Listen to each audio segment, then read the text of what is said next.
Hi hello అండి అందరికీ good morning friends. అందరూ ఎలా ఉన్నారు? బాగున్నారా?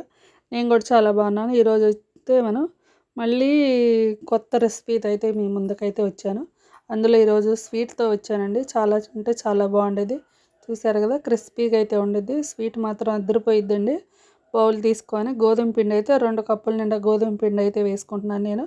మనం ఈరోజు గోధుమ పిండితో చేసుకుంటున్నాం. కొంచెం సాల్ట్ కూడా వేసుకుందాం అండి. జస్ట్ కొంచెమే వేసుకోండి సాల్ట్ అనేది.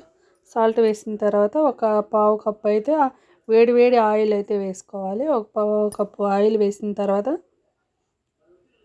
కొంచెం వేడి మీద ఉండేది కదా ఆయిల్, కొంచెం అట్టని తర్వాత మంచిగా అయితే కలుపుకోండి చేత్తో.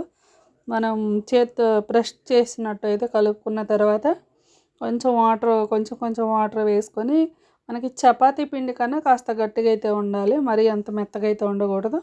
గట్టిగా కలుపుకోండి పిండి అనేది.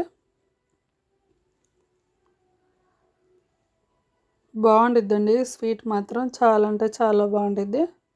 ఇట్లా పిండి మొత్తం కలుపుకున్న తర్వాత 2 బాల్స్ లాగా అయితే డివైడ్ చేసుకోవాలి. మనం పిండి అనేది 2 బాల్స్ లాగా చేసుకొని 2 బాల్స్ లాగా తీసుకొని చపాతీ మందంగా ఉండే చపాతీ చేసుకోవాలంటే ఒక 5-6 చపాతీలు ఏ మందం అయితే ఉండిద్దో ఆ మందం అయితే చేసుకోవాలి.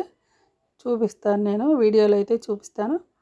ఇప్పుడు కొంచెం కొంచెం పిండి వేసుకుంటూ, పొడి పిండి వేసుకుంటూ చపాతీ అయితే మందంగా అయితే చేసుకోండి. మందంగా చేసుకున్న తర్వాత ఈ మందం అయితే ఉండాలండి. ఈ మందం ఉంటే సరిపోయిద్ది మనకి. ఈ అడ్జస్ట్ అనేది కట్ చేసుకోండి. మనకి స్క్వేర్ లాగా అయితే రావాలి ఫ్రెండ్స్. అంచులు అనేవి మొత్తం ఇట్లా కట్ చేసేసుకోండి. ఇట్లా కట్ చేసుకున్న తర్వాత ఇట్లా సన్నగా రిబ్బన్ లాగా అయితే కట్ చేసుకోవాలంటే మన చిటికెన వేలు కన్నా చాలా సన్నగా అయితే ఉండాలి ఫ్రెండ్స్. మళ్ళీ మధ్యలో కూడా ఇట్లా కట్ చేసుకోండి. 2 భాగాలుగా అయితే ఇట్లా కట్ చేసుకున్న తర్వాత చూసారు కదా, దబ్బలాగా అయితే వచ్చాయి. మనకి ఇవైతే కొంచెం రోల్స్ లాగా చేద్దాం మనము. ఇట్లాగే వేయకుండా కొంచెం ప్రెస్ చేయండి. కొంచెం మరి జస్ట్ అట్లా ప్రెస్ చేయండి.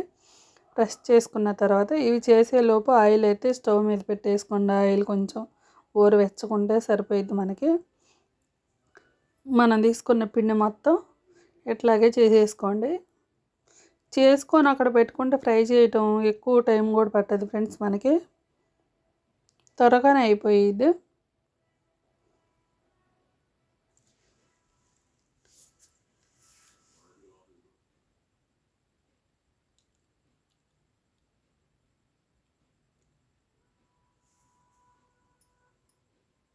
చూసారు కదా, చేత్తో అయినా చేసేసుకోవచ్చు అట్లా.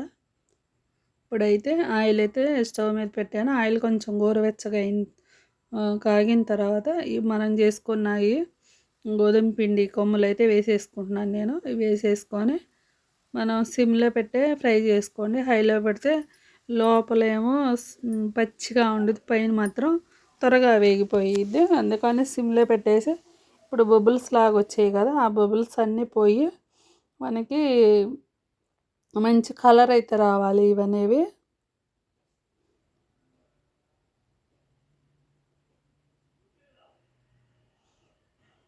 రెండో వాయి వేసేటప్పుడు కూడా స్టవ్ ఆపేయండి. స్టవ్ ఆపేసేసి ఆయిల్ కొంచెం చల్లారిన తర్వాత రెండో వాయి కూడా మళ్ళీ స్టార్ట్ చేయండి. అట్లయితే చేయండి ఫ్రెండ్స్.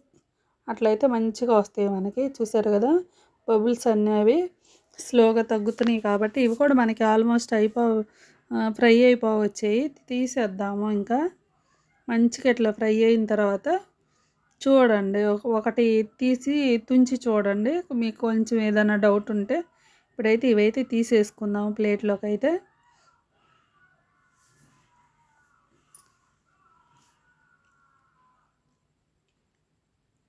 మనం తీసుకున్నవి 2 వాయిలుగా 3 వాయిలుగా ఫ్రై చేసేసుకొని పక్కకు పెట్టేసుకోండి.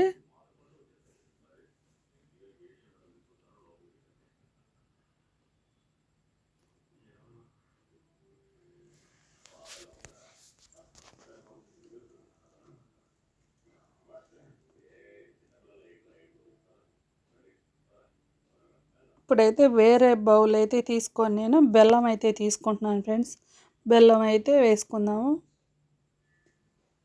2 కప్పుల పిండికి 1.5 కప్పు బెల్లం అయితే వేసుకుంటున్నాను నేను. కాస్త స్వీట్ అయితే ఎక్కువ వేస్తున్నాను. మీకు కొంచెం తక్కువ కావాలనుకుంటే 1.25 కప్పు కూడా వేసుకోవచ్చు మీరు బెల్లం అనేది.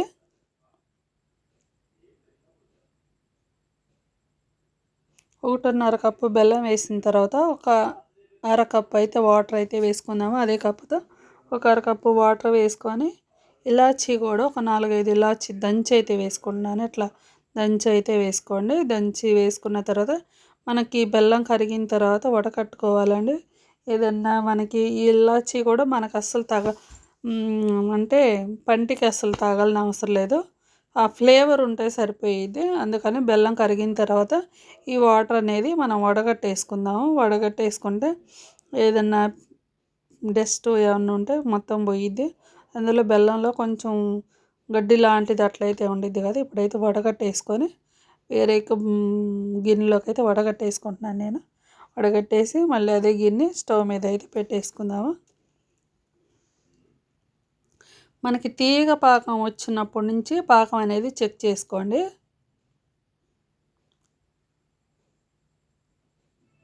మన గట్టి ఉండపాకం అయితే రావాలి ఫ్రెండ్స్. ఒక గిన్నెలోకి వాటర్ తీసుకొని కొంచెం కొంచెం వేసుకుంటూ ఉండపాకం అయితే రావాలి. మనం ఆ ప్లేట్లో అది బెల్లం సిరప్ వేసినప్పుడు గట్టిగా ఉండలాగా అయితే రావాలి. ఆ గిన్నెకేసి కొడితే టంగుమని సౌండ్ అయితే రావాలి. అప్పుడు దాకా చెక్ చేసుకుంటూ ఉండండి పాకం అనేది.